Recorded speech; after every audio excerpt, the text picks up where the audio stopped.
there's different processes for white and red grapes.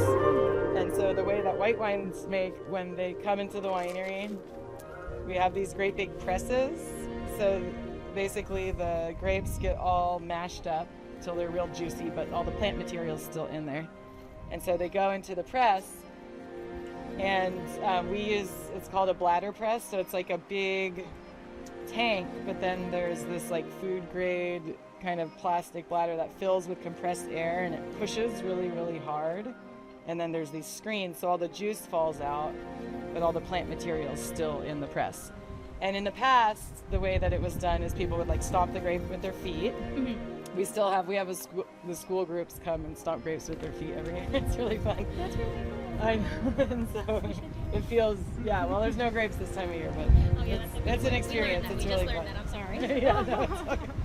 And so then, and in the past, the pressing was done either with boards. They'd have like a wooden basket, and you slowly ratchet down the boards, and people, have gotten more and more advanced. But now we have these big, they use compressed air, and they can really get like all the liquid out of the grapes.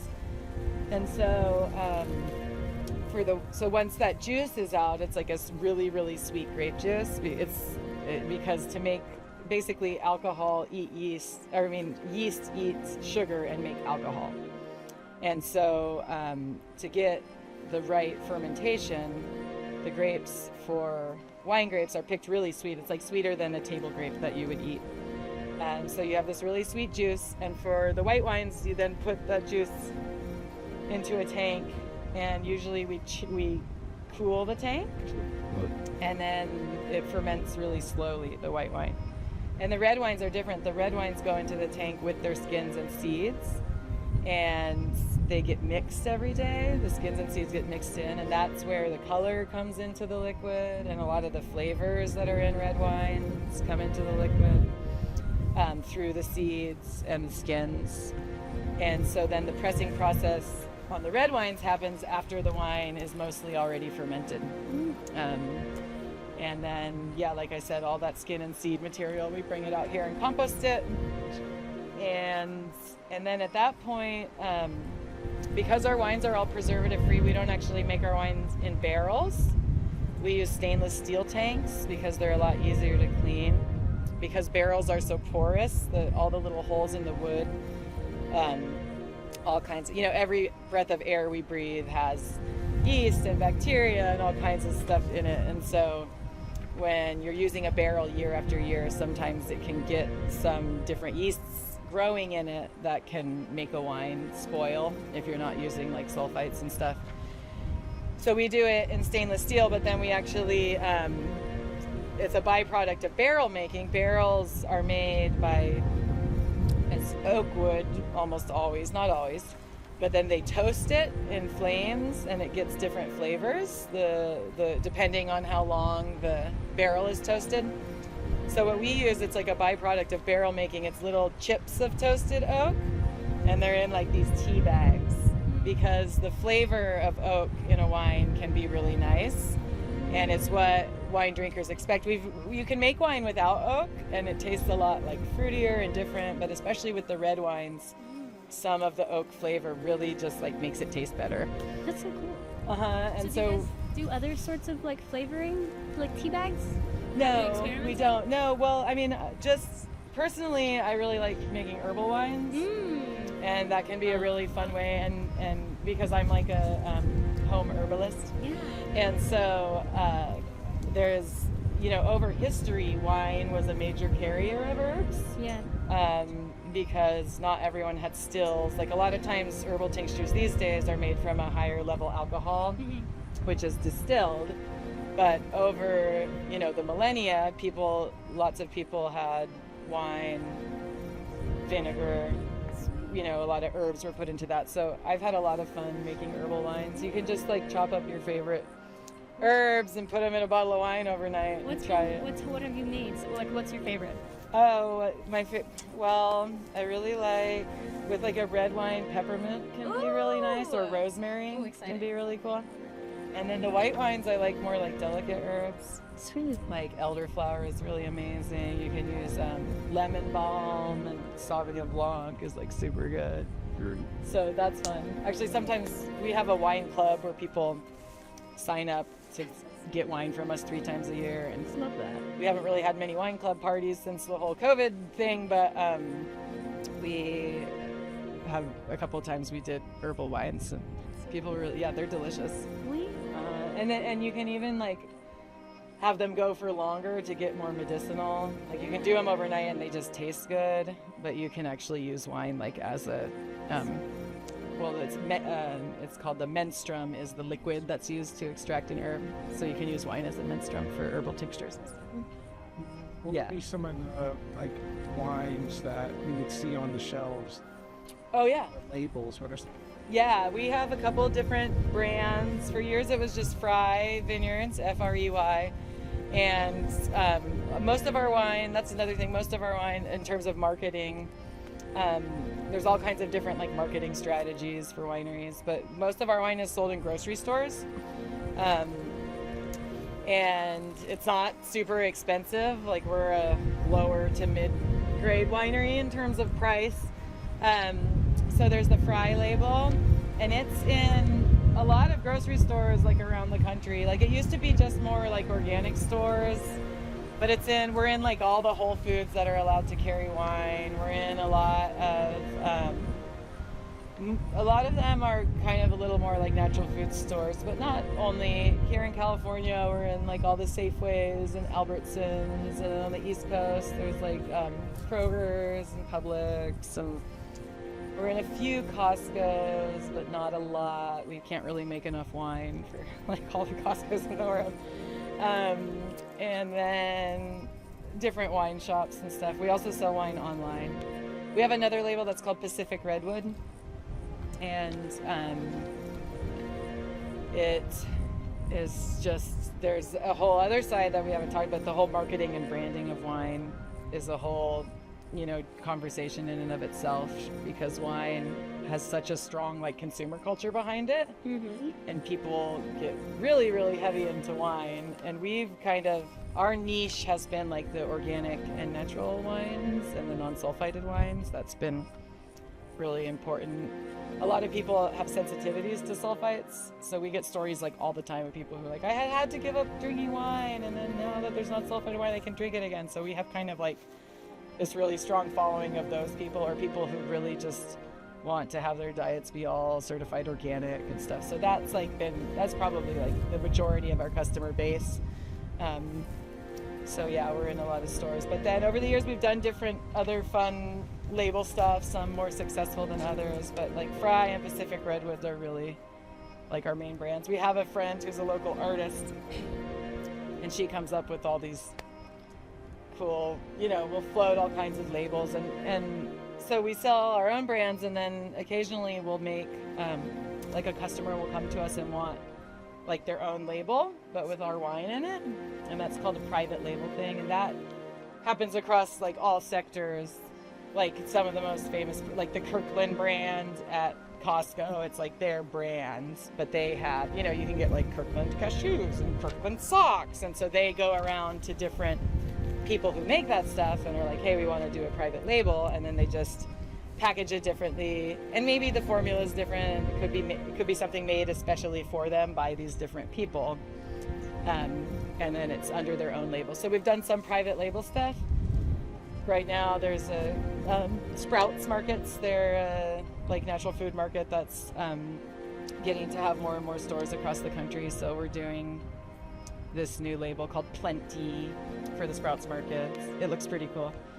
Yeah, but then it's interesting too, because wine labeling has changed so much over the years. Like when we first started, there was kind of like, you couldn't be too radical, and beer kind of did it first with all the craft breweries, where they started making these real artistic, wild labels.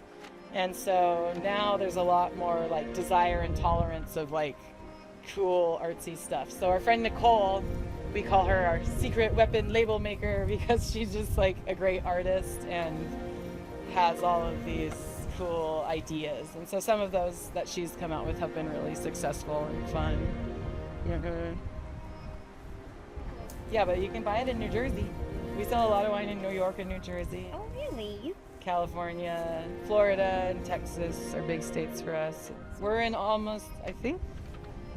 like 48 states in the country. And that's another whole interesting thing is alcohol laws, because we're not allowed to sell to stores directly. Because we had prohibition in the United States where there was no alcohol was illegal, for those years. And so when the country came out of prohibition, the federal government gave each state the right to make their own liquor laws. So it's kind of confusing because each state has their own alcoholic beverage department. And so, but one of the rules is you have to sell to a licensed distributor. It's called the 3-tier system. It's kind of a racket because you can't just if a store wants our wine, in New Jersey, they can't just call us and we sell it to them. They have to go through our licensed distributor. And in some ways it makes sense because then there's the consolidation of the transportation and stuff like that. But so a lot of our wine we sell to distributors in different states, and then they, get it to all the different outlets. Yeah, well, it's kind of interesting because we only had one vineyard that totally died, and that's it's not too far from here. But all of those vines, and that vineyard, I was talking about the differences in soils. It's never been a really healthy site. It has this weird blue clay after a couple of feet, and things just don't really thrive there.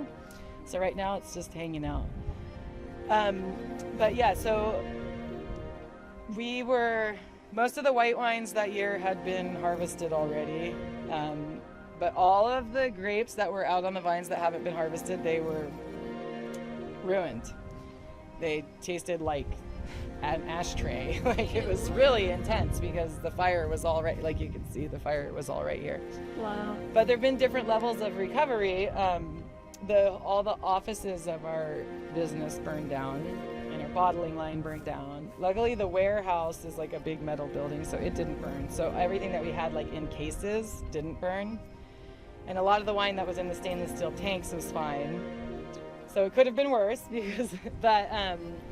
so we had to build a new bottling line, and we've been renting an office for the last 4 years. We had to move our offices. And then just of our family, because the Fry family is really big. My dad is the oldest of 12 kids, and 10 of them and their families live here on the property, and almost everyone's house burned down. Yeah, so we've all had to build new houses. So that's been, it's been, people were, dealing with it personally and then as a business too. But the business is doing okay. It was interesting. COVID was a huge sales spike because everyone was at home drinking wine.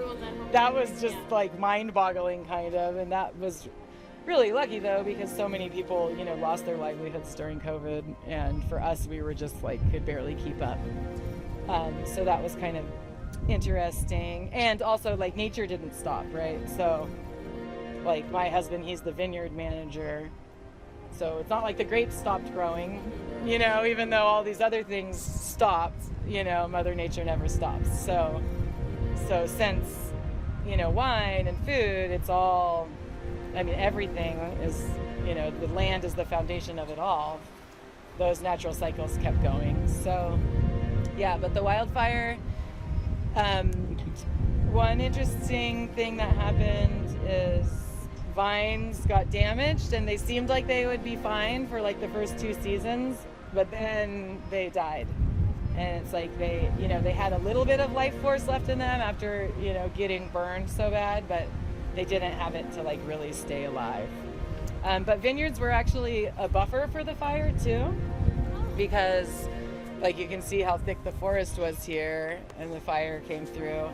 But then, the vineyard had green leaves and bare ground. So there were a lot of places where the fire would be burning and would get to a vineyard and the edges of it would get singed, but then it actually would stop there. So vineyards act like a buffer in that way. Mm-hmm. Yeah, but the fire, and even just this wind, we never used to have such big winds. So yeah, there's definitely a lot happening down here. And it's been neat to see how how the land, just the native plants and everything, have responded to the fire, because the first year there was just like an amazing bloom of growth. It was like the most lush wildflowers anyone had ever seen, and the whole top story of the forest where the vineyard came through was open now, so there's more sunlight, and all the ash was a lot of nutrition. And then it's been interesting because in areas where you're able to clean away like the old trees and get them down on the ground, then you see really like lush new growth. But there's a lot of areas like up there where, like, as the trees that died, it takes them a couple years, you know, they're still standing even though they got burned almost 5 years ago. And so it's kind of rough out there in different places in the woods where there's like all these trees falling over. It's hard to get through.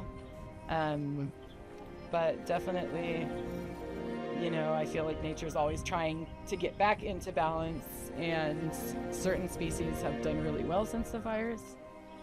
And it's like that successional thing. I don't know if you guys are like the early and late successions. So like if there's a disturbance in a natural habitat, there's certain species of plants and animals that come through early, and they're the early successional, and they build up the system to be able to support the late successional. So like weeds are an early successional thing. Like if you ever just even disturb a little bit, you know, then those weeds come up. But weeds are really amazing because they sequester nutrients into the soil. And then after the weeds, some little shrubs can get going, and then they do their thing for a decade or so. And then they make enough shelter that larger like tree seeds can get started. So basically what happened is we went from mid to late succession ecosystem with the forests and brought it back down to early succession. So we're just seeing that. But it's interesting too because, you know, I had a certain impression, because I grew up here, I had a certain impression of, you know, what this place looked like I'm 40, so in my 40 years. But then you look at old pictures of like when my grandparents first bought the property in the 60s, and there's areas that I always thought of as forests, and they were like an open sheep field when they first moved here. So, you know, humans, like, we only have our own breadth of perception of the time, and a lot can change in a few decades. So we're seeing, and another thing that happened, like if a tree died and fell over, like the oaks especially, they'll do stump sprouts. And so now in some places, you know, things are like things are coming back faster than they would from a seed, like a little acorn making an oak tree. If it's a stump sprout, it had that whole root system to support it, so it's growing more quickly.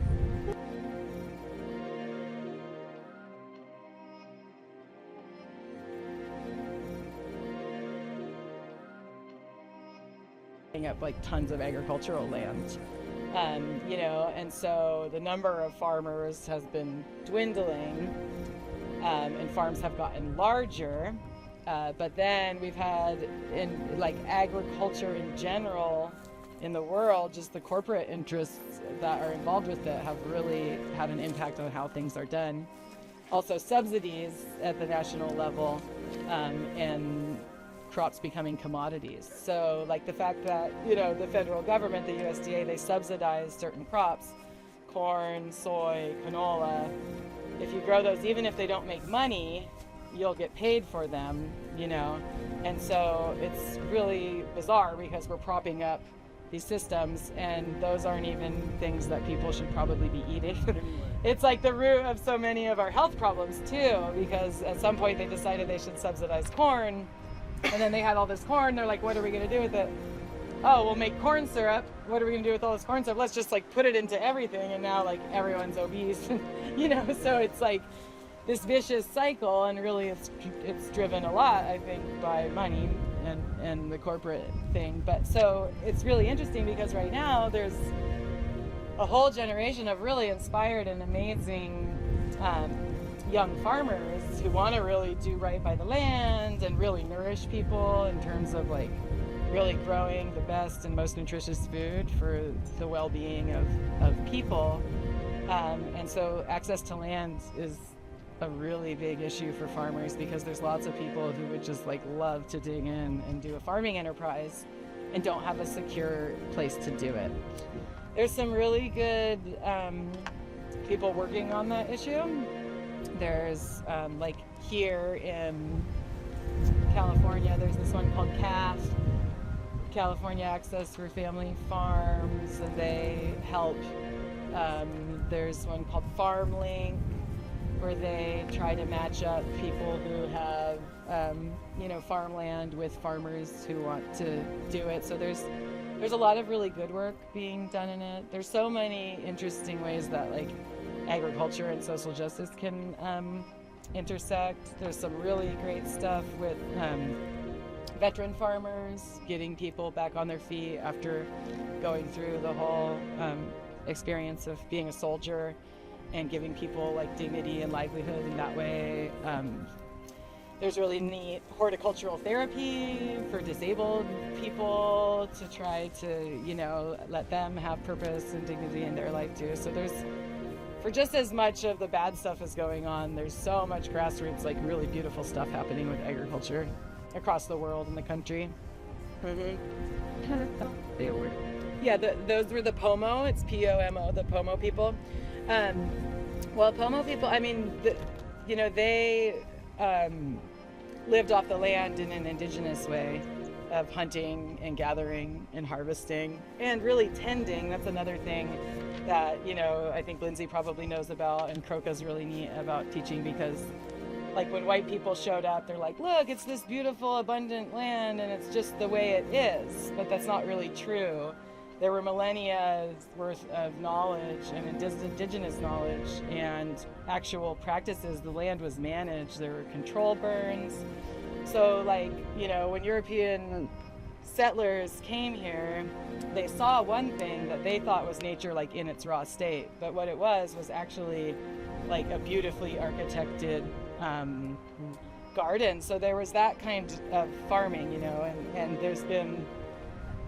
And the other thing is like the cataclysmic wildfires we've had never would have happened with those kind of practices intact. And so that's something that there's such a huge learning curve for people to figure out and how to implement that. And there's some really good people who are there's a lot of good work there too. And so, the Pomo people didn't have farms of their own, like when white people arrived, but there was a bunch of gnarly stuff that happened where they were forced into like agricultural slavery, so like hops used to be a really big crop, and it was all like indigenous people who were basically like rounded up into, slavery to do the hop trade. So there was that, and all kinds of dislocation from what ended up being like the prime ag lands, because, the people with the guns and the money wanted that land, and they didn't recognize, what was really going on, and didn't recognize people's sovereignty or their right to be in their livelihood. So, yeah, that was a big deal, and you'll be up on the Lost Coast, that was the Sinkyone wilderness, that was sort of the lands, the traditional lands of the Sinkyone people.